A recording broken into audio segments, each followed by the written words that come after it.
कायरा साहब, सबसे पहले ये जो दुबई में अहम मुलाकातें हुई हैं और मुख्तलिफ तफसीलात सामने आ रही हैं ज़राए से, कोई ये कह रहा है कि नवाज शरीफ साहब वज़ीर आज़म बनेंगे, कोई जरदारी साहब और कोई बिलावल साहब के बारे में यही बात कह रहे हैं। अच्छा, बहरहाल मिलकर इलेक्शन लड़ने और पंजाब में सीट एडजस्टमेंट की बातें काफ़ी ज़्यादा खुलकर सामने आ रही हैं, लेकिन कोई ऑफिशियल बात अभी तक सामने नहीं आई है।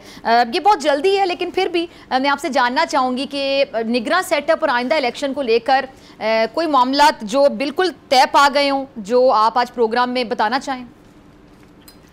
देखिए, पहली गुजारिश ये है कि वहाँ दुबई में जरदारी साहब मौजूद थे, मियाँ साहब भी आए हुए थे, उनके आपस में वहाँ मुलाकात तो हुई और वो मुलाकात भी कोई ऑफिशियल लेवल पे नहीं थी। उनके साथ अभी तक मेरी मुलाकात भी नहीं हुई और मेरी उनसे बात भी नहीं हुई, लेकिन पार्टी के अंदर भी कोई ऐसी इंफॉर्मेशन नहीं है कि कोई इस तरह का कोई एजेंडा आइटम था। हाँ, अगर सियासतदान इकट्ठे होंगे तो यकीनन मुल्क के मसाइल के बारे में बातें करेंगे, आज की सूरत हाल के बारे में, वे फॉरवर्ड के बारे में, तो यही उनका नुक्ता नजर होगा।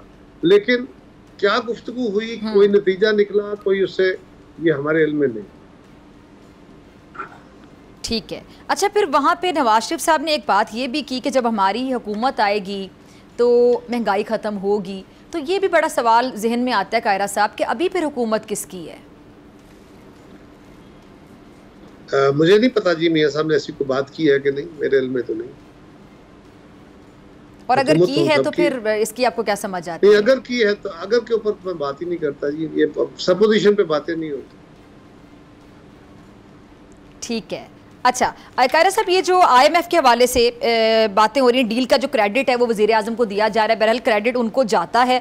पिछले 9 महीने से जो इसहाक डार साहब की कारकर्दगी रही है, पीपल्स पार्टी ने भी अक्सर तनकीद की और बड़ी खुलकर तनकीद की है। आइंदा जैसा कहा जाता है कि मखलूत हुकूमत बनने के चांसेस ज़्यादा हैं, किसी की अक्सरियत बनती हुई दिखाई नहीं दे रही है, तो क्या पीपल्स पार्टी दोबारा से वज़ीर ख़जाना के लिए इसहाक डार साहब पर एतमाद कर सकेगी?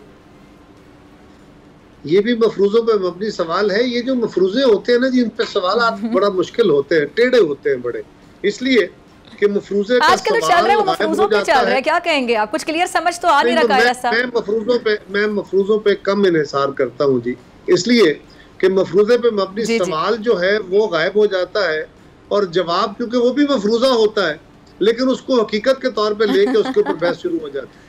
अच्छा कायरा साहब, नैब के हवाले से जो सियासतदान बताते रहते हैं कि जी नैब को सियासी मकासद के लिए, पॉलिटिकल इंजीनियरिंग के लिए इस्तेमाल किया जाता है, अब आधी रात फिर कानून बदल कर जो मनपसंद तब्दीलियाँ की गई हैं, यानी जो भी हुकूमत में होता है वो वाकई क्या सियासी मकासद के लिए नैब को इस्तेमाल करता है, या क्या जो हुकूमत में होता है क्या नैब उसके लिए कह सकते हैं कि नागुज़ीर होता है? देखिए, पहली गुजारिश है, कोई आधी रात वाली बात नहीं है। कल कैबिनेट के अंदर ये डिस्कशन करने के बाद और इस पर बड़ी सैर हासिल डिस्कशन हुई और उस डिस्कशन के बाद ये फैसला हुआ कि इस वक्त जो हमारे इदारों की रिक्वायरमेंट है और उन्होंने जो अपनी मजबूरियां बताई हैं, उनकी स्मूथ फंक्शनिंग के लिए ये उनकी तकाजे हैं, उनको देखा जाए। और ये ऑर्डिनेंस की सूरत इसलिए कि इस वक्त असेंबली नहीं है, सेनेट नहीं है, और जो ही सेनेट का इजलास होता है या असेंबली का, तो फौरी तौर पे इसको लेजिस्लेशन की तरफ लेके जाया जाए और वहाँ इस पे डिटेल डिस्कशन होनी चाहिए, तब जाके कानून साजी होनी चाहिए। ये जो हेस्ट में कानून साजी है, ऐसी नहीं, और उसके ऊपर बड़ी सैर हासिल डिस्कशन थी का। ठीक है। अच्छा, और कायरा साहब, ये जो अभी डील से, IMF डील से डिफ़ॉल्ट का ख़तरा बहरहाल टल गया है और हुकूमत ने जो मुश्किल फ़ैसले हैं वो यकीनी तौर पे निगरान हुकूमत के लिए छोड़ दिए हैं। अब बहुत सी चहम गोइयाँ हो रही हैं, ऐसे में क्या गारंटी है कि जो नया प्रोग्राम होगा उसका अंजाम पिछले प्रोग्राम जैसा नहीं होगा? देखिए, गारंटी तो किसी के पास कोई नहीं है। एक बात बड़ी वाज़ेह है, हमने अगली हुकूमत के लिए कोई मुश्किलात नहीं छोड़ी, हमने सारे मुश्किल फैसले खुद किए और कोई मुश्किल फैसले इलेक्शन से चंद महीने कबल नहीं करता। लेकिन हमारी हुकूमत ने इसलिए ये फैसले किए कि हम समझते हैं वो पाकिस्तान की स्टेबिलिटी और पाकिस्तान के तहफ़्फ़ुज़ के लिए ज़रूरी थे। इन हालात में ये फैसले होना चाहिए थे, हमने कर लिए। उसका सियासी तौर पर नुकसान होता है या फ़ायदा, ये इलेक्शन में हम लोगों को पास जाएंगे, उनसे बात करेंगे और वहाँ से आपको पता चलेगा कि लोग हमारे इस राय को सुनते हैं या नहीं सुनते, मानते हैं या नहीं मानते। लेकिन हमने अपने तई जिस बात को पाकिस्तान के मफाद में समझा वो फैसले किए। IMF से जो डील हुई है उसके नतीजे में जो इक़दामात हमने उठाने थे हम उठा चुके हैं हमने वो सारे फैसले कर लिए हैं।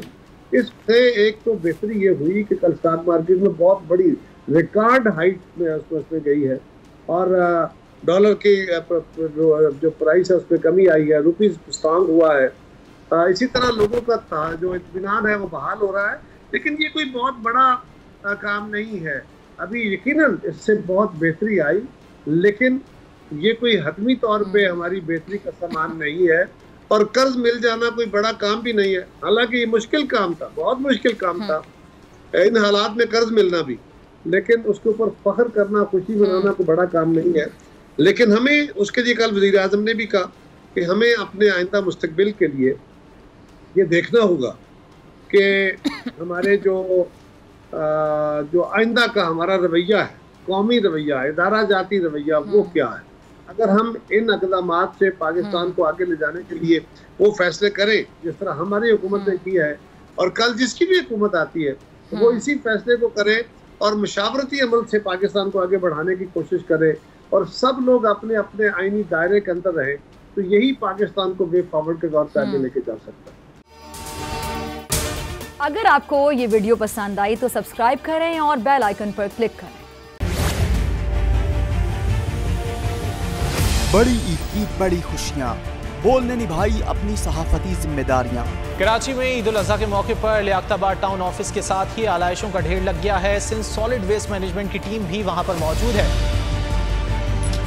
बड़ी ईद की खुशियों में भी बोल रहा सबसे आगे, सफाई मुहिम के लिए मुतालिका इदारों तक पहुंचाई आवाम की आवाज। अगर मैं आपको दिखा दूं इस वक्त मनाजिर, तमाम गाड़ियां जो इस वक्त है यहाँ पर, तमाम जो कलेक्शंस हैं, जितनी भी आलाइशें उनको यहाँ से उठाया जा रहा है और लम्हा बा लम्हा की खबर से रखा आवाम को आगाह। और में मुख्तलिफ मकामात पर आलाइशें जो है वो हमें सड़कों पर दिखाई दे रही थी, लेकिन उसके बाद जो LWMC है उनका अमला जो है वो उसके बाद फील्ड में निकला और उसके बाद आलाइशों को हटाने का सिलसिला जो है वो शुरू कर दिया गया। बड़ी ईद की ट्रांसमिशन 57% आवाम ने देखी बोल की स्क्रीन पर, क्योंकि बोल है पाकिस्तान का नंबर 1 न्यूज चैनल। सब्सक्राइब करें और बेल दबाएं ताकि कोई खबर रह न जाए।